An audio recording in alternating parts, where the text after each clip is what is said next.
All right. Hello, everyone. I hope you can see and hear us on the other side. We are more than happy to be here to discuss the evolution and the trends of Greentech and Cleantech.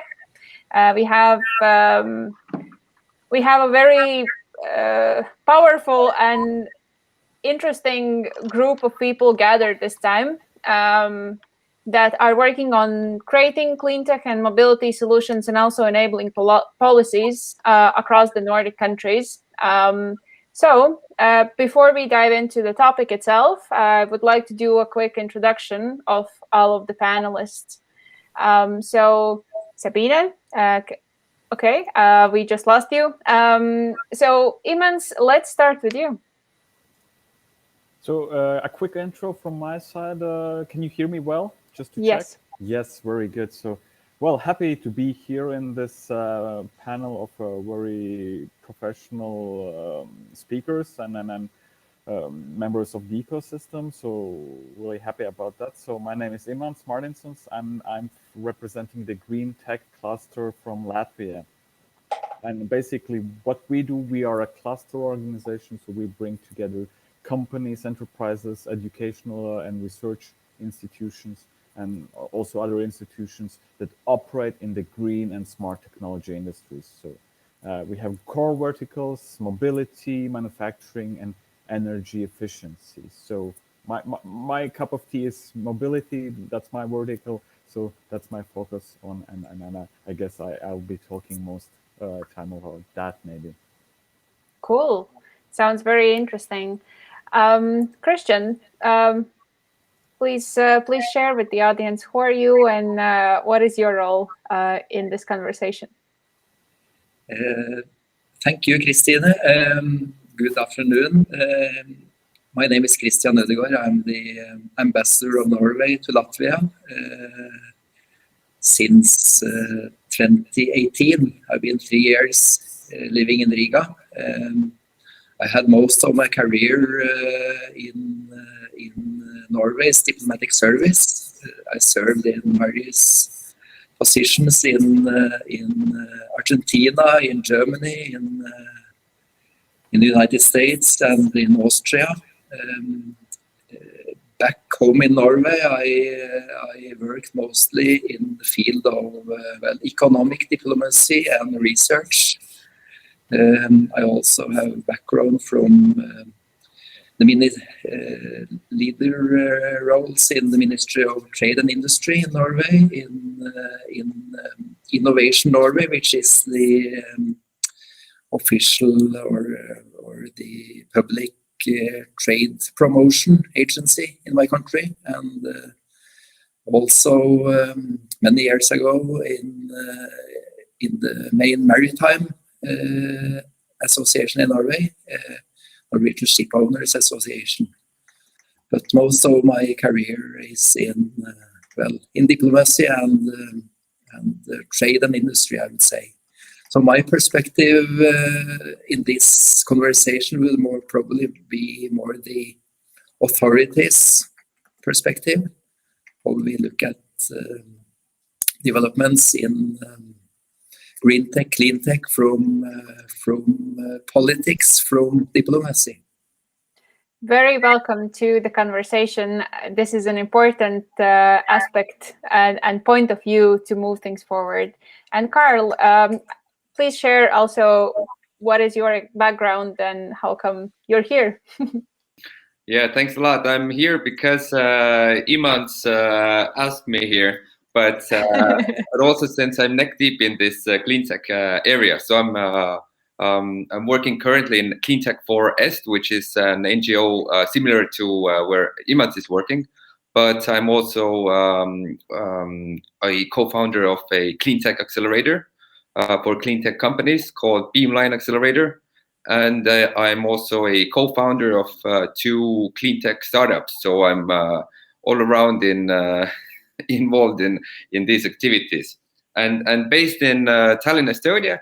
So in Port of Power, it's a clean tech sector let's say, hub. So, for example, on the left here, we have a demo center of clean tech companies. There's like one electric bike over there and many more. I won't do you the full tour at the moment, but if you come to Estonia, I can do it. And then on the other side, we have a nice port or seaside. So looking forward to have all the clean tech enthusiasts visiting us. Yeah. Cool. And even the mini version of a tour. So thank you for that. And for those of you who haven't met me, I am Kristīne. I am the founder and sustainability advisor at Impact House. I help startups and scale-ups define sustainability, create its strategy, and also support developing communication so that people on the other side can understand why they are doing it and what exactly they're doing. I think this creates a very interesting, different background group of people, and I think we should kick off the conversation. To start off, I would like to share with you the insights from the annual World Economic Forum Global Risks Perception Survey, which was done in 2019 and 2020. This recent survey shares that the #1 risk for businesses in terms of the scale and likelihood is to be affected by climate change. The change is here sooner than we thought, than we expected, and we already now need a lot more solutions than we were prepared for, and we need them now. When you think about this on a personal and on a professional level, what are the thoughts that come through your mind? And what are the biggest obstacles currently in a way for us to reach climate neutral future that we are aiming for? Kristian, maybe let's start from the policy perspective. Yeah, no, I think I agree with the statement that this is a substantial risk for companies. Whether it's the risk #1 or 2 or 3, when you divide in risk groups, I don't know, but it's certainly one of the main factors influencing trade and industry, influencing enterprises in the years to come. No doubt about that. And I think there is both technological risks, commercial risks, and political risks involved in seen from a company perspective. There is no doubt that I think both politics, NGOs, companies, research in all sectors of society, we expect a lot to happen in the next years. Whether we would like it or not, because I think all decision makers in the world have realized that there will be a green shift. There has to be a green shift because of the climate changes, and so this is a kind of surrounding that all companies have to adjust to. Thank you, Kristian. Imants, maybe you would like to add on top of it. What are the thoughts that come through your mind when you hear this fact, and maybe what are the most frustrating parts when you're working on solutions? What are the challenges? I have to turn on the mic, sorry. So yes, thank you. And well, it's defined as a #1 problem, and that's quite right. So, but there's been a lot of talk about the climate urgency lately, and I do believe that Greta played an instrumental part in getting people to think and talk about it. But in my perspective, people know about the problem. They know, okay, there's a problem, it's climate change. But a totally another thing is understanding it, and that's the thing about green and clean tech, understanding it. And there's much information out there, much misinformation, and it's really crucial that we work into this direction, that people really understand how serious that this is. And this is core right now. And another thing is being ready to change, because to tackle this problem, people have to be ready to change, and people do not like change, especially if they have it comfortable. And we live in a part of the world where we have it comfortable. So this is also something which is slowing the green transition, which Kristian mentioned there. And the good thing is that we have it on the policy level, where the EU also puts it quite straightforward with the Green Deal, with the green transition, that it comes on the policy level. And also quite recently, it's also legally binding to meet those climate goals. So we're tackling it from that direction. I think that's the right way, because just hoping that people will be ready to change, it's good, but I do feel that it needs help. So getting people to understand it and making them ready to change, that's, I think, really important and comes to my mind. Very true. Imants, before we move forward, you mentioned that becoming climate friendly is starting to become legally binding as well. Maybe some of the listeners are not aware of what exactly you're referring to. So maybe you can give a hint of what they should be looking into. Well, the thing is that the EU Commission has set out quite ambitious climate targets for 2030 and then becoming climate neutral by 2050. And just recently also it's become legally binding that we meet those targets. There's no definition, okay, what's going to happen if we do not, and I hope it's not going to come to this, right? But the hard truth is that it's coming as in a legal framework, climate targets, and it's a good thing because it will make people think, it will make policy makers think, it will make governmental institutions think, okay, we have climate change and we have two options.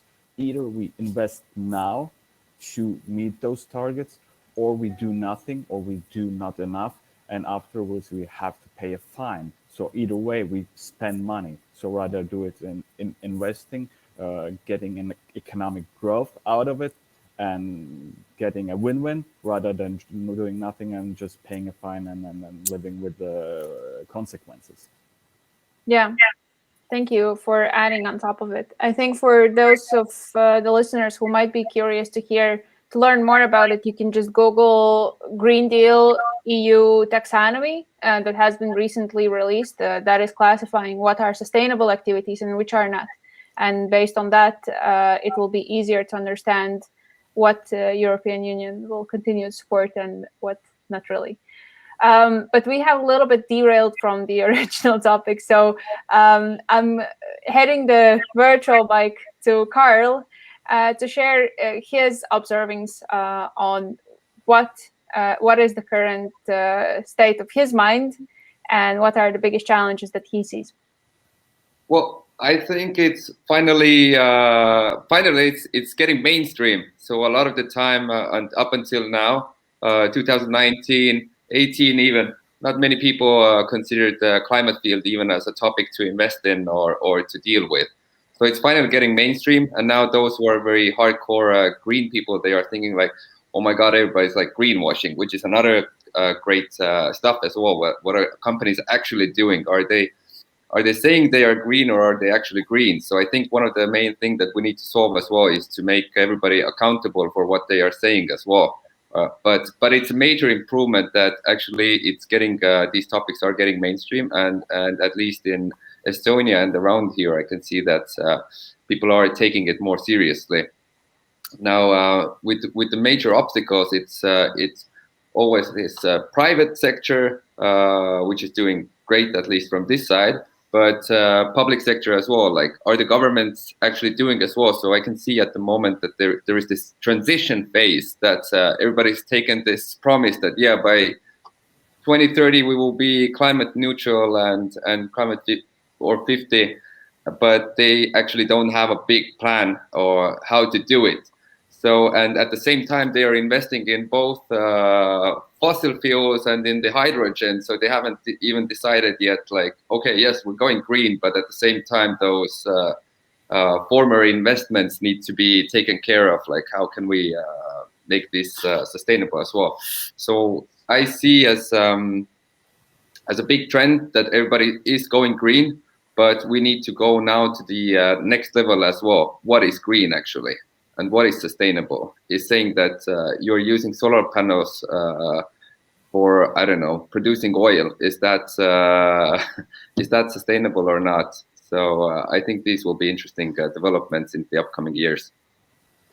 Exactly, and I'm thinking that all of the challenges that you mentioned are really truly the things that are stopping the progress, but none of these are something that we as a society cannot overcome. And I think that is the common consensus for people who are working in this field and who want to make a change. So Karl and Imants, the next question is more targeted towards you, because you are more targeted toward clean tech and green tech. For those of the listeners who are maybe not that familiar, can you explain what exactly that includes, and what are maybe the latest and craziest technology innovations that you have seen that really excites you? Karl? Yeah, sure. So basically, clean tech can be everything around you. You can think of it as IT 10 or 20 years back, that it will encompass all things around us. So we can take food and agriculture that needs to be more sustainable. We can take IT that needs to have more sustainable data centers. Mobility, where is Imants? And Imants, can you support me? What are the other sectors as well? What can you imagine? Everything basically around us. You're putting it right, because and as you mentioned before, it used to be okay some years ago. Okay, green technologies, many people didn't even consider it, but right now, green is a substantial part of startup business models, and everybody takes it into consideration, because people know more about it now. And if you want to make a sustainable business, you take the green perspective into it and try to be green. But you said right. So what is actually green? So that is the question. And just to put it out there, well, green tech companies have the, I would say, positive environmental impact at their core. So that's the most basic thing how you can put it. But it can be in every kind of industry sector. So you have to just come forward it and define it. What's the perspective and how you put it in your specific case? Because everyone can contribute. Yeah, exactly. And I want to emphasize and create interesting insights for the listeners with this next part of the question. I want to hear from you, what are interesting companies or solutions that you have seen lately that really inspire you and kind of stand out from the crowd? For those of you who might not be too familiar with the field, I'm assuming there might be some people like that, and I want to get everyone on the bus as soon as possible, because we need all hands on deck for this. There is a great book called The Drawdown Plan, and it lists down 100 different solutions to climate change, listed as based on the impact and the ease of implementation and the cost of implementation. So if you're curious to learn what are the top solutions, it is really something that has never been created before. And clean technologies and green technologies, of course, is the very base. And the more you read through that book, the more you understand that there is an absolute need for innovation and for solutions to actually implement those technologies. So, Karl, yes. I wanted to just add to you as well that for me, with the last question, that what are like the most interesting things around me, then of course you can say like hydrogen and super deep tech and all these things. But to me, actually, it's and to motivate other people or listeners as well, is just take something around you. For example, this pencil, and think about what's the carbon footprint of all of these things around here. And actually, the thing is that we need is actually that all those little small things that are millions and millions around us, that these things would be actually sustainable. And to substitute these with compostable or with a low carbon footprint, and this in this clean tech area, what are investors now willing to invest in actually? So yeah, this is one of the main points as well. What excites me the most actually is by taking the most regular items around you and making them actually sustainable. Imants, what is for you most exciting advancement, or maybe mobility? I want to go with the answer, but I wouldn't want to point out any companies or specific technologies. You mentioned, Kristīne, you mentioned this book, so there's a whole load of them and you can familiarize and go there. But I would like to emphasize, from my point of view, one of those directions which are interesting and where we will see quite a lot of change, which is hydrogen, because one of the key challenges and one of the most instrumental challenges is how we get energy, how we store energy. And hydrogen is, people see hydrogen as a potential solution, especially here in Europe. How to go green in the field, and the Green Deal also puts it quite bluntly with hydrogen, putting a lot of investments in it. And I'm really curious how this sector will develop and how hydrogen will establish in mobility, because this is really the future evolving right now. So I'm really curious about this industry actually. So for those of the listeners who may not be aware, what is hydrogen? Can you try and explain to me like I'm 5? Well, hydrogen, everyone knows Mendeleev's table, and hydrogen is the first element, and hydrogen is H2, and it makes up water. It's everywhere, and we can use it to store energy. And the thing is, it's good for storing energy, but there are key challenges to using it. And one is creating hydrogen, because it uses up also energy, and making those processes green and efficient. So storing it, compressing it, transporting it, and those are all those tiny challenges within the value chain of hydrogen, which we are tackling now to make it a viable solution for the future. So I don't know if that was. I think that should be clear enough. This is a great moment to invite anyone who is listening to use the chat box. I think that should be on the right side of your screen, and just ask any questions that you might have. We have very smart and experienced people on the panel. Let's use it.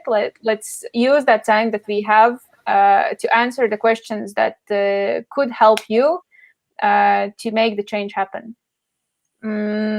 But I also have some questions prepared, so don't worry if you're not ready to ask your question. Right? I'll just continue with mine.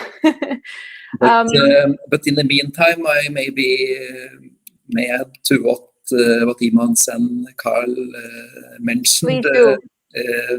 Seen from Norway, from a Norwegian perspective, as one of Europe's largest energy producer, and not only in oil and gas that is known, but also in renewable energies. We have most of our electricity consumption from hydropower, a lot of, I would say, energy technology knowledge in Norway. That is a very good basis for this green shift and this change that will come now from where we change from fossil fuel to renewable energies. And there's a lot of technology around this big shift, and new markets for companies, also in the transmission or the transfer from oil and gas to wind energy, hydrogen, wave energy, sun energy, and so on. So this is very exciting. Yeah, maybe Kristian, I need to talk to you closer as well about the Norwegian sector, since in Beamline Accelerator, our first batch is focused on energy and smart cities. So I will continue this conversation later with you. Beautiful. And as you know, 2 out of 3 new cars in Norway sold now are electric. That's good. And Kristian, maybe you would also be able to share some of the key ecosystem players that are working on Greentech, Cleantech solutions in Norway. Who are the communities or accelerators or programs that we should know about? There are several clusters around in Norway. I think where we have the more advanced or what we can contribute to in the Green Deal and in the shift in Europe. It's especially on the maritime, ocean-related sectors, transport, maritime transport, and I would say all kinds of energy technology, where we have strong environments, strong clusters along the coast of Norway. In Trondheim, in the middle of, that's a kind of technology capital of Norway. And but there are a long range of clusters that would fit into this Greentech, Cleantech area. Karl, would you be able to also share what is the state of Estonian Cleantech ecosystem and Greentech, and who are the key players to know? Yeah, at the moment, thanks for this. At the moment, I think it's going through a big transformation as well, since this green topic has, as mentioned before, has gone very mainstream. So basically, most of the incubators and accelerators have now sustainability programs in them. So the competition is getting super heavy. We don't have so many, although startups are coming every year more and more in this green tech field, then we need to already source them outside of Estonia to keep up with the demand here. And as well as there is more interest from investor side. And of course, I would bring out our organization here as well, since we've been one of the pioneers for past 5-6 years in this area, supporting cleantech companies. So, for example, we've been investing over 1 million euros to approximately 50 startups and cleantech startups over these years, and they have raised over 27 million by now themselves. So it's very huge growth numbers by these cleantech startups. And yeah, in that sense, I think the strongest areas are all around, like energy, agri-tech, materials, mobility for sure. So yeah, it's very interesting to be in this sector currently, which is booming, let's say. Thanks for sharing that. Imants, can you share what's happening in Latvia? Well, I think Karl put it quite right that everyone is now including sustainable tracks or green tracks into their programs, into their offerings, into their accelerators, incubators, etc. So green tech is everywhere, I would say right now. But generally speaking, from a helicopter view, I would love to say that the Greentech cluster is the main stakeholder, but of course there's a few of them, and I would like to point out that really in Latvia, three major areas are contributing to the green tech ecosystem. Startups, definitely, they make a big part of it and make it dynamic and vibrant. Corporate state-owned enterprises are really also going this direction, opening innovation platforms where green tech is instrumental to it. And there's, of course, certainly research organizations that really focus also on green technologies, because they do understand as well that this will be the future, that they have to consider green tech as a key direction. And we as the cluster really try to be in the middle of this as well, and then bring also the public bodies, so the governmental side to the table. And I do believe that people know the triple helix, the quadruple helix, where this innovation model, where it is important that you have the industry component, you have the governmental component, and you have the research component, and in the quadruple one, of course, also the society. So we try to really utilize this model, and then we've been active, the cluster, I mean, for the last 10 years, and we really see that green tech is becoming stronger with every year in Latvia. So we see it firsthand ourselves. So there's really more and more happening in this. Mm-hmm. That's exciting. Yes, Karl? Yeah, I would like to add just to that maybe for startups, you got to do now your background research better, because when all of the generic programs are going green, then it takes time for them to actually work out their methods and all these things. So and one thing that it will lead, as we could see from the IT sector as well, that at first there were IT accelerators, but now there are SaaS, AI, all kinds of different ones, and I can probably see it happening in this clean tech area as well, that it will become much more segmented probably. Yeah, definitely. I remember it was some couple of years ago, we introduced impact as one of the verticals for 50 Founders Battle. And we already had a huge discussion, like, should it be a separate vertical? Because we have like fintech and SaaS and B2B, and that is like the focus.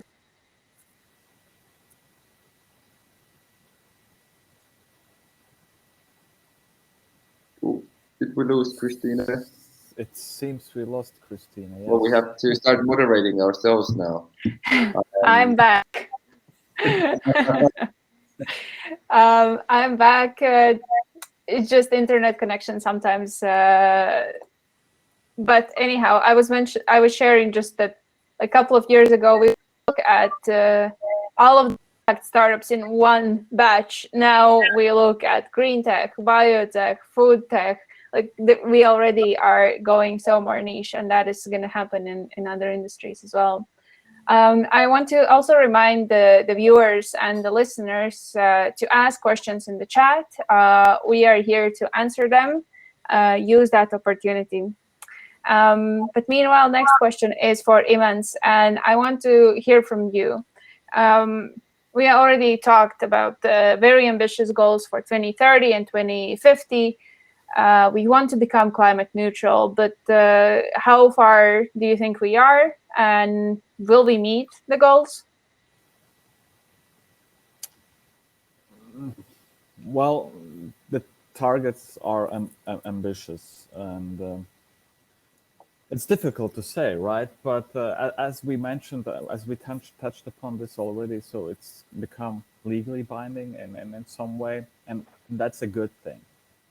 And another good thing is that we do see reduction in greenhouse gases along in the sectors, in the different sectors.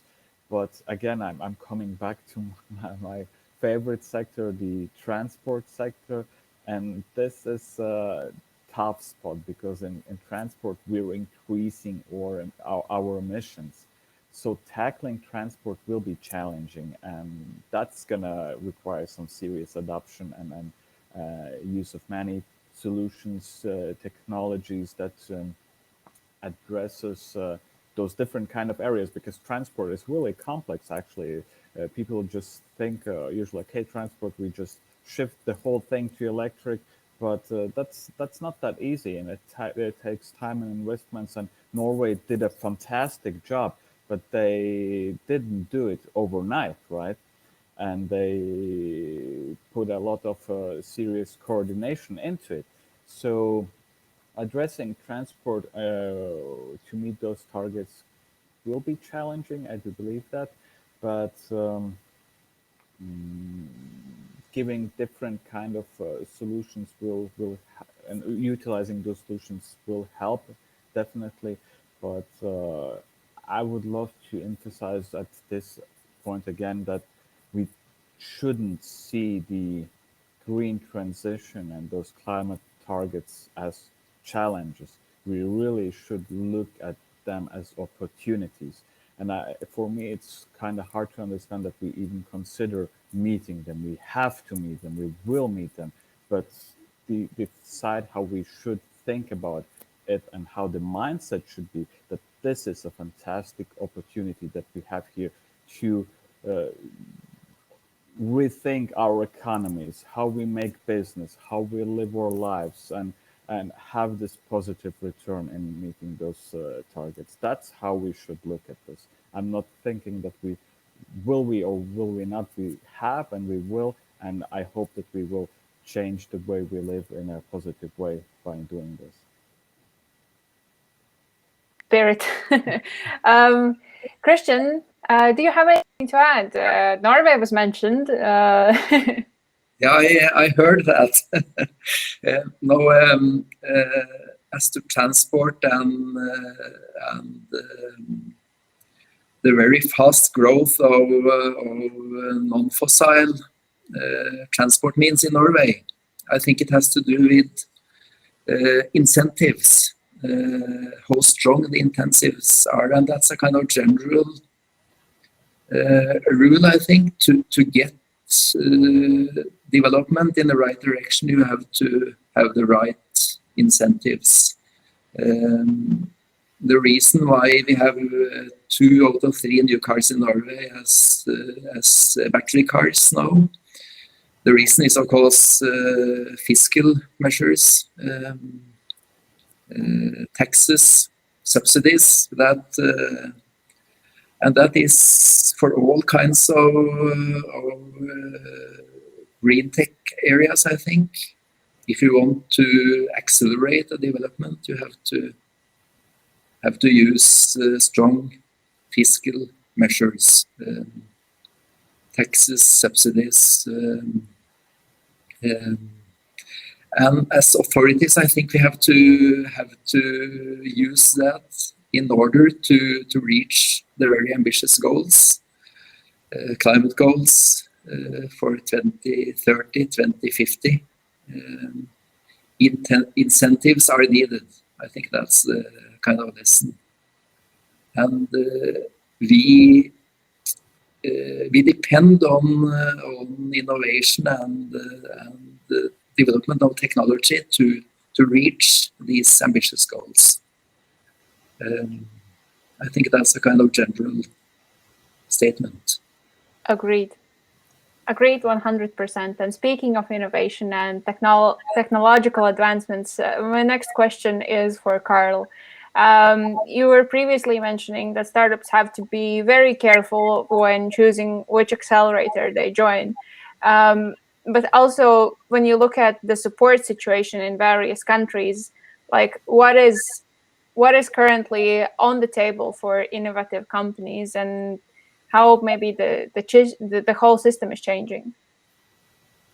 Well, I think if we take this clean tech area, then coming back to this accelerator thing, it's just that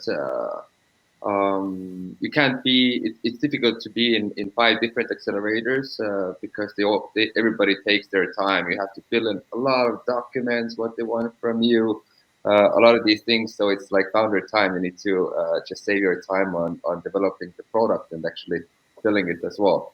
So that was just the comment that not all accelerators are bad, but just choose the most maybe suitable for you. Mm-hmm.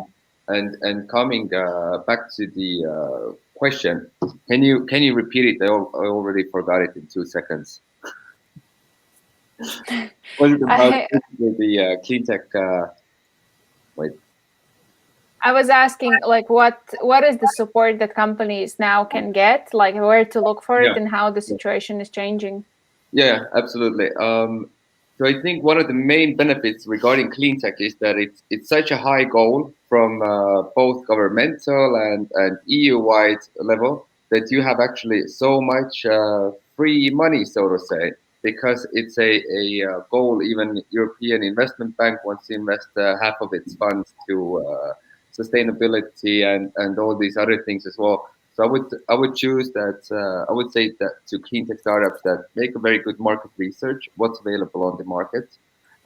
This is probably one of the easiest sectors at the moment to find equity-free money, support schemes.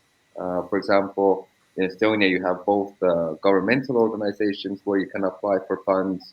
You have these accelerators where you can have as well equity free and both as well. Then you have angel investors that are now going for impact investing a lot.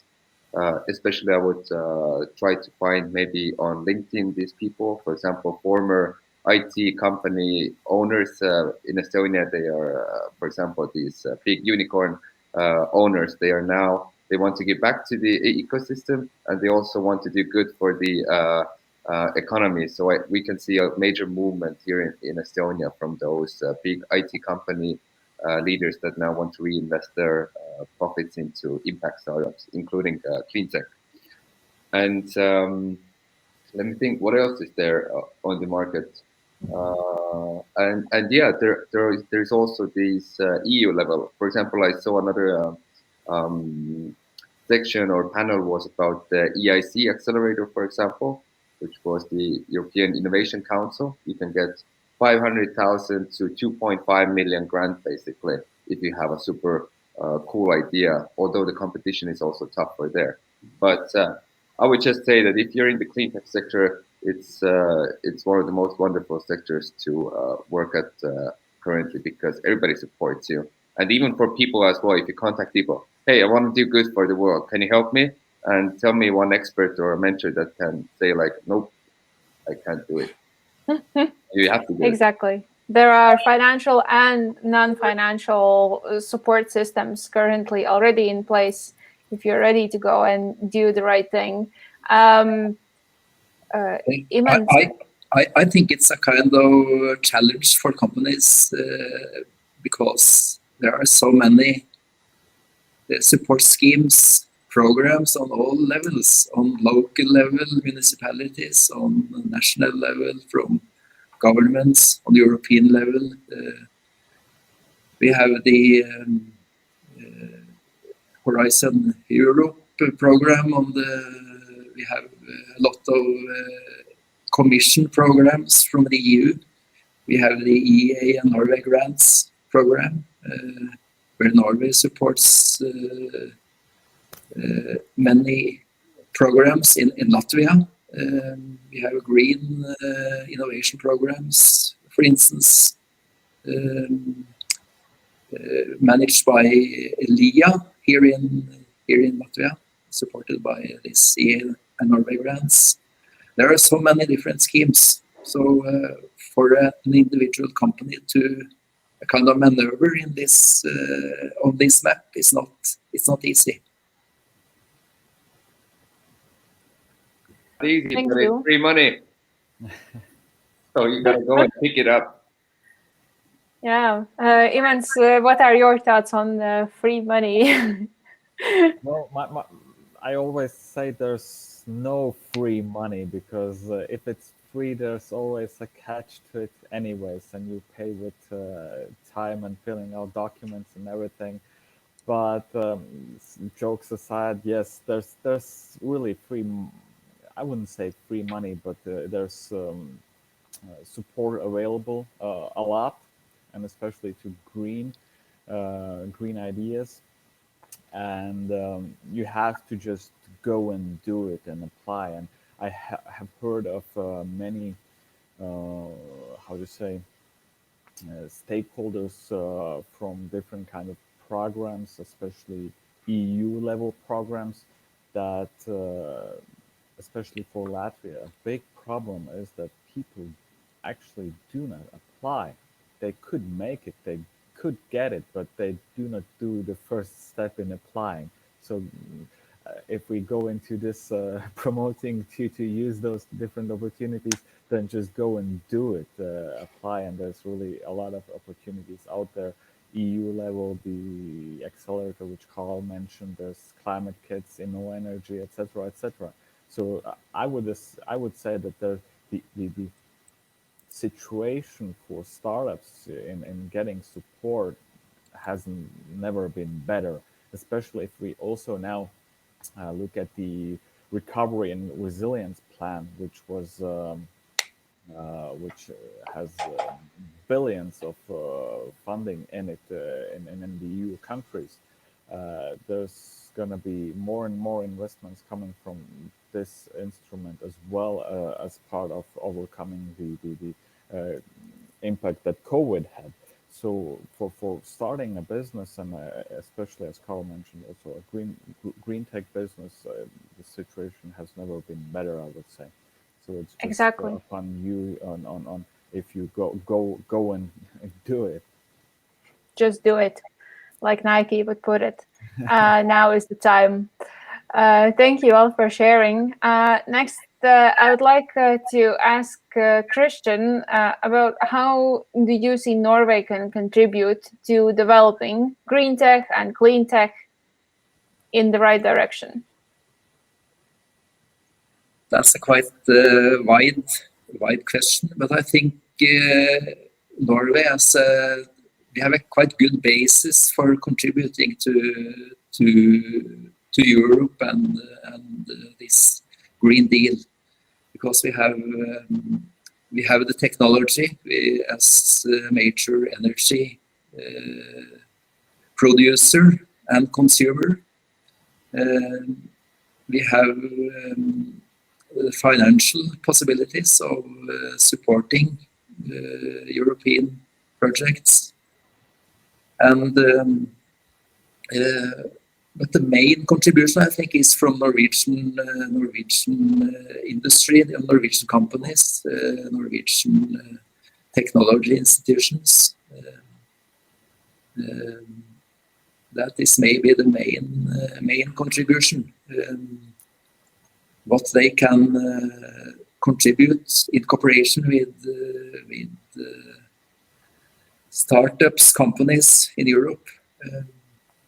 So it's about people, it's about money, it's about technology, and I think Norway has all of that.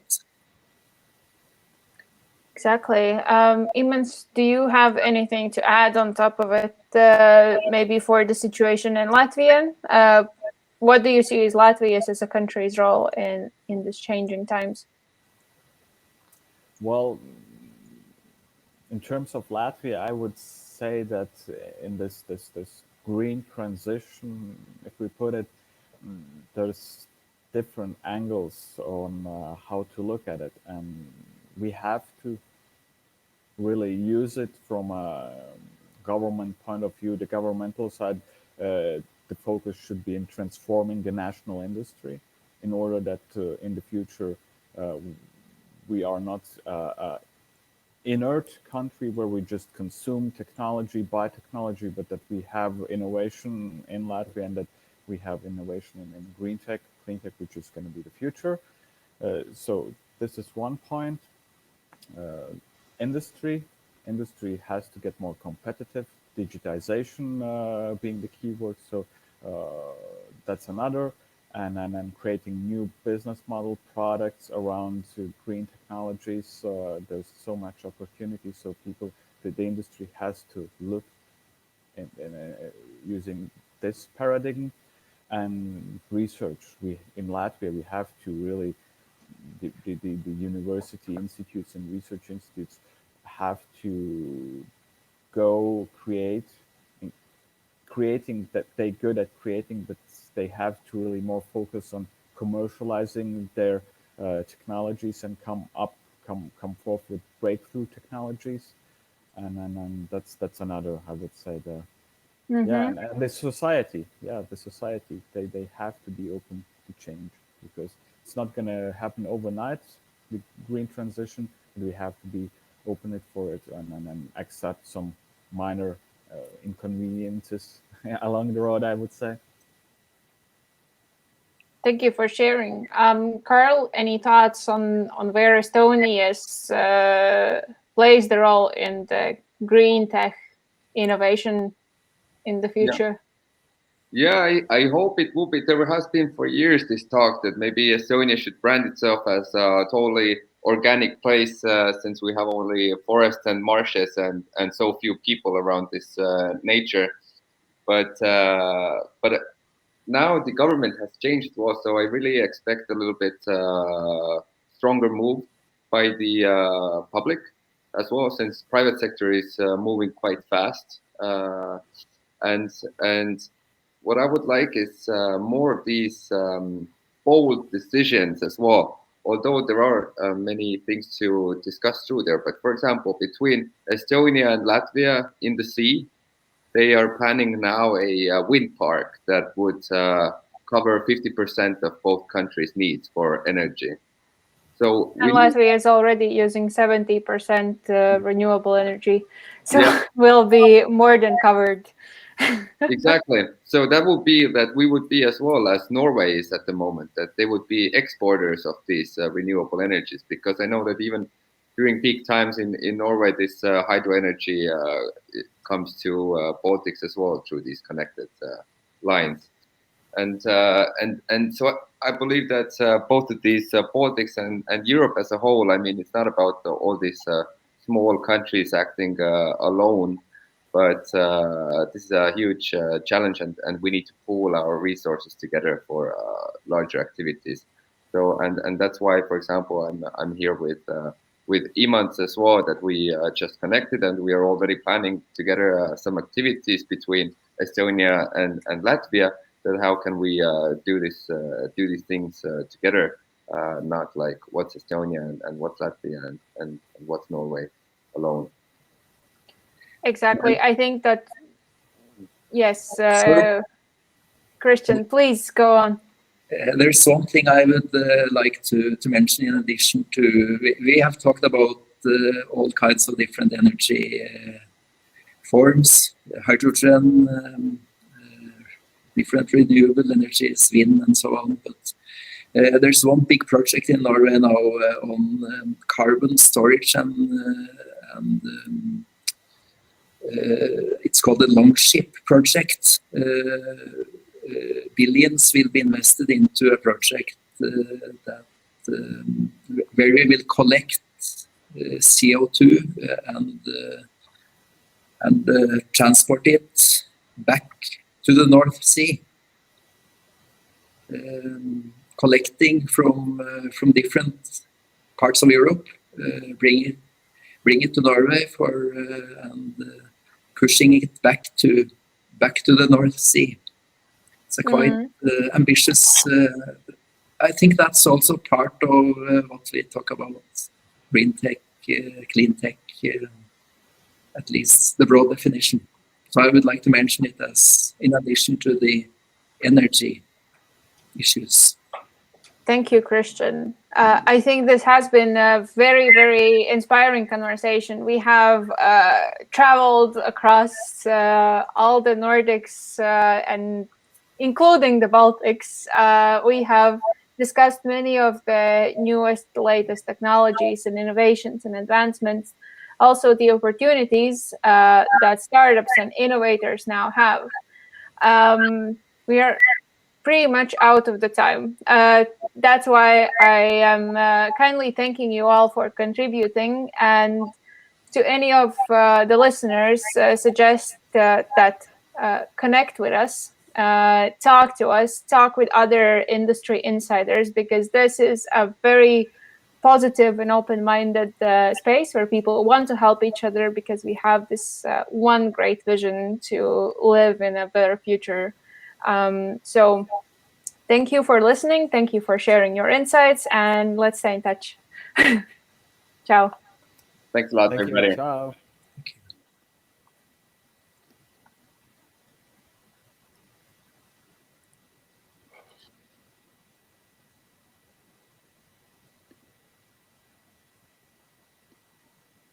All right, so the stream did stop.